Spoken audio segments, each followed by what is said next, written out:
Hello everyone, and welcome back to the channel. The air inside the house was oppressive, a thick, heavy blanket of heat that clung to every surface and made every breath feel like a struggle. The air conditioning unit had broken down earlier that afternoon, right when the summer sun was at its most merciless.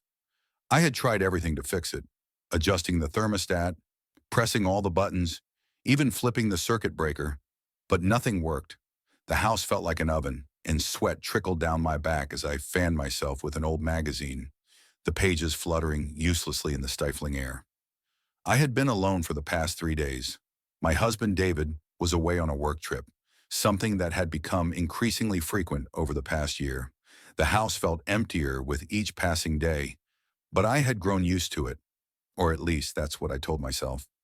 I enjoyed the peace, the quiet moments where I didn't have to worry about his schedules, his meetings, his distant presence even when he was home. But right now, all I wanted was for the AC to start working again. The heat was unbearable, and the silence of the house only amplified my discomfort. I had just poured myself a glass of cold water when the doorbell rang. I wasn't expecting anyone, and for a brief second, I considered not answering. But curiosity won out, and I opened the door to find Liam standing there. Liam, my stepson Ryan's friend. He had always been around ever since Ryan brought him home from college a few years ago. Liam had always been polite, always flashing that easy smile that made him look younger than he was. But today, something felt different. He wasn't just Ryan's friend today. He was a man standing in my doorway, his shirt damp with sweat, his muscular arms tan from the sun. "Hey, Mrs. Thompson," he greeted, his voice deep and smooth. "Ryan told me your AC is out. I'm good with these things. Thought I'd swing by and take a look." For a moment I hesitated. It wasn't that I didn't trust him, but something about having him in my house alone made me feel strangely nervous. But the heat was unbearable, and my discomfort with the situation didn't compare to the suffocating air pressing against my skin. "That's really nice of you, Liam," I said, stepping aside to let him in. I was just about to melt. He chuckled, his eyes scanning the living room as he walked in. "Yeah, it's brutal out there.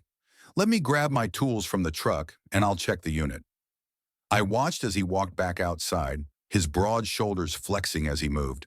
I scolded myself for noticing. He was young, too young for me to even entertain such thoughts. But something about him, the confidence in his stride, the casual way he carried himself, made my stomach twist in a way I hadn't felt in years. I shook the thought away and grabbed a glass of water for him, telling myself I was just being a good host. When he returned, he had a toolbox in one hand, his shirt now discarded, revealing a lean-toned torso covered in a light sheen of sweat. I cleared my throat and turned away. "The AC unit is in the back," I said, leading him through the hallway. As he worked, I sat nearby, watching him with what I hoped was a casual expression. The room was still warm, but something else made the air feel thick. It was the way his arms flexed as he tightened a screw, the way he bit his lip in concentration, completely unaware of how intensely masculine he looked in that moment. I hadn't felt this aware of someone in years. I tried to keep my thoughts in check. He's just a kid, I reminded myself. Ryan's friend. But at 50, I wasn't naive. I knew when a man noticed a woman, and there were moments, quick glances, the flicker of his gaze over my legs, the way he stood just a little closer than necessary, that made me wonder if Liam saw me not as Ryan's stepmother, but as a woman.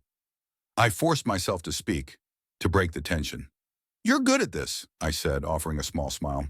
"You ever thought about doing it professionally?" Liam glanced up, wiping the sweat off his brow. "Nah, just a hobby. Comes in handy, though." His eyes held mine for a beat longer than they should have, and my pulse quickened. I swallowed and looked away, pretending to focus on the ceiling fan.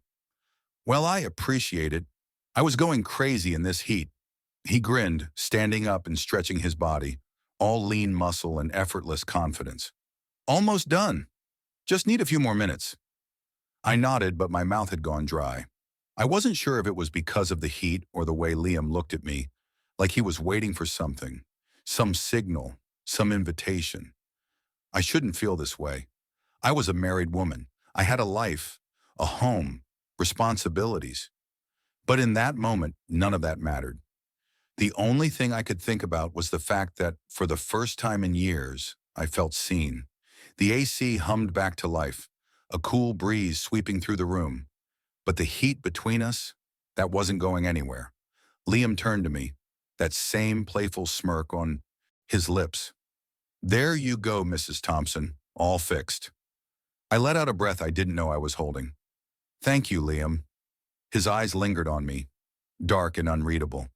Then he nodded and grabbed his tools. "I should go," he said, but he didn't move. Not right away. And neither did I. The tension builds. Liam worked with quiet focus, his strong arms flexing with each movement. The dim afternoon light caught the sheen of sweat on his skin, making him look effortlessly rugged. I sat nearby, pretending to scroll through my phone, but my eyes kept drifting back to him. He moved with such ease, like he belonged in any space he stepped into. "So, you always this handy?" I asked, trying to keep my voice light. He chuckled, glancing at me with a teasing smirk. "What, you thought I was just a pretty face?" I laughed, shaking my head. "I just didn't know fixing ACs was part of your skill set." "Well, there's a lot you don't know about me, Mrs. Thompson," he said, his voice dipping just slightly. The way he looked at me, steady, knowing, made my stomach tighten. I felt warmth rise to my cheeks and quickly looked away. "I'll have to take your word for it," I muttered, trying to ignore the way my heart pounded a little too fast. But the tension was there now, thick and unspoken. Every time he moved closer, even just to grab a tool, I could feel the heat rolling off his body. It was ridiculous, really. I was 50. He was my stepson's friend. And yet there was something about the way his presence filled the space, confident, just slightly daring, that made me feel like I was standing at the edge of something dangerous. And maybe, just maybe, I didn't want to step back. Liam wiped his hands on a rag and stood up, stretching his arms as the AC finally hummed back to life. Cool air rushed through the room, but it didn't seem to help the warmth still lingering between us. "All fixed," he said, flashing that easy grin. "Thank you," I murmured, suddenly feeling too aware of how quiet the house was. "Let me get you a cold drink." I walked to the kitchen and poured him a glass of iced tea, my hands feeling unsteady. When I turned back, he was already standing close, closer than he needed to be. I handed him the glass, and as he reached for it, our fingers brushed. The touch was brief, but neither of us pulled away right away. My skin tingled where his hand had been, and for a moment we just stood there, holding the glass together, locked in something unspoken. Then, without warning, the lights flickered and went out, plunging the room into a dim, hazy darkness. The only sound was the distant hum of the AC and our steady breathing. I felt his eyes on me, heavy and unreadable. "You okay?" he asked, his voice quieter now. I swallowed hard, nodding. "Yeah, just wasn't expecting that." He took a slow step closer, his presence impossible to ignore. "Funny how things happen at the right time," he said, his tone laced with something that made my stomach twist. I should have moved away. I should have said something to break the moment, but I didn't. My body felt rooted in place, my heart hammering as he leaned in just slightly, as if waiting for a sign. Did I pull away, or did I let myself fall into something I couldn't take back? The point of no return. The silence stretched between us, thick and heavy. I could feel my pulse in my throat, could hear the unsteady rhythm of my own breathing. Liam hadn't moved away. If anything, he was closer now, his presence wrapping around me like something I couldn't escape. Or maybe I didn't want to. Then it happened, a pull too strong to resist. 1 second we were just standing there, caught in something unspoken, and the next, his hand was on my waist, his fingers warm against my skin. My breath hitched, and before I could think, before I could remind myself of all the reasons this was wrong, our lips met. The kiss was hesitant at first, as if we were both testing the fire, unsure if we'd burn. But then the hesitation melted away, replaced by something deeper, something raw. His hands tightened around me, pulling me closer, and I let myself fall into it, into the heat, the hunger, the need that had been building from the moment he walked through my door. The air between us was charged, every touch sending shivers down my spine. The world outside didn't matter. My age, my marriage, the consequences. Right now, all that existed was the way he pressed against me, the way our bodies fit together like something inevitable. Outside, the storm raged, thunder rolling through the sky like a warning, like a promise. But inside, we had already crossed the line. There was no turning back. The aftermath. The moment our lips parted, reality crashed over me like a cold wave. My chest rose and fell in uneven breaths, my heart pounding so hard I could feel it in my fingertips. What had I just done? I took a shaky step back, my body still humming from his touch, but my mind already spiraling. Liam's eyes stayed on me, dark and unreadable, a mix of satisfaction and something else. Uncertainty, maybe. Or was that just my own guilt staring back at me? A sharp chime cut through the thick silence. My phone. I reached for it with trembling fingers, and when I saw the message on the screen, my stomach twisted. David. Flight landed. Be home soon. Panic flickered through me. I had minutes, maybe an hour, before my husband walked through that door. My hands felt clammy as I turned to Liam, forcing my voice to stay steady. You should go, I said, not meeting his eyes. He didn't move right away. Instead, he took a step closer, his voice lower now, careful. Is that what you really want? I swallowed hard, my body betraying me with the way it still ached for him. But my head screamed at me to end this now. I had to. I forced a nod. Yes. Liam studied me for a moment, like he was waiting for me to change my mind. But when I didn't, he finally exhaled and grabbed his tools. Okay, he said, but there was something unfinished in his voice, something that told me he didn't believe it was over. The door clicked shut behind him, leaving me alone in the silence. My body still burned, my lips still tingled, but deep in my chest, a new feeling settled in. Regret, or something worse. The fear that I didn't regret it at all. The weight of guilt. Liam was gone, but the room still felt different, like his presence had left an invisible mark. I stood there for a moment, staring at the door, my heart still racing. I had to pull myself together. I had to forget this ever happened. I took a deep breath, pressing my fingers to my lips as if that could erase the way he had kissed me, the way my body had responded, like it had been waiting for something like this. But I couldn't let myself go down that road. I turned my attention to my phone, to the message from my husband. David would be home soon, and I needed to be the wife he expected me to be. I needed to push Liam out of my mind, lock this moment away somewhere deep inside, somewhere I'd never touch again. But as I went about my evening, fixing my hair, setting the table, preparing for my husband's return, I felt the weight of it all settle in.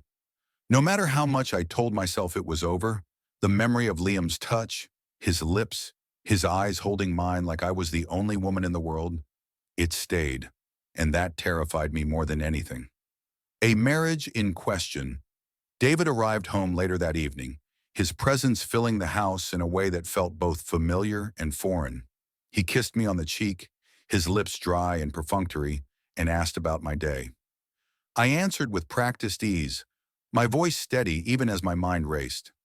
As we sat down to dinner, I couldn't help but notice the distance between us, not just physical, but emotional.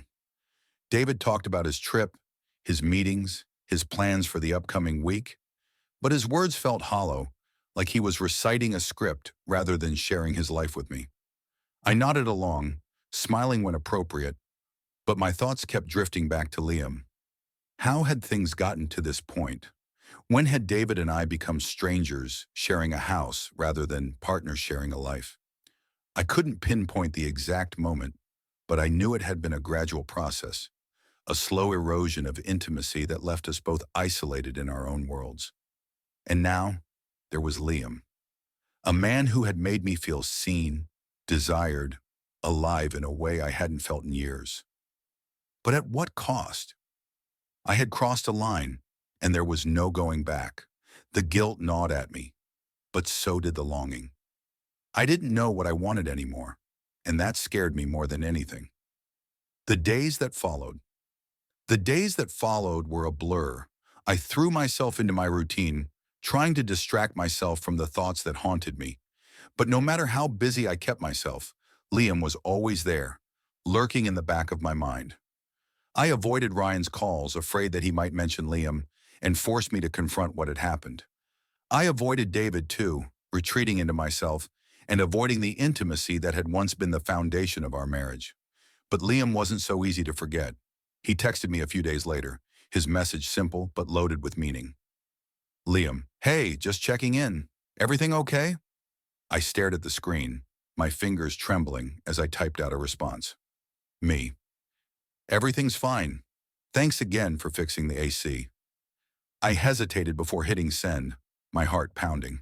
Was I opening a door I should have kept closed? Or was I just being polite? I didn't know anymore. His reply came quickly.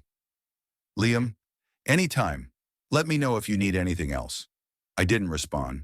I couldn't.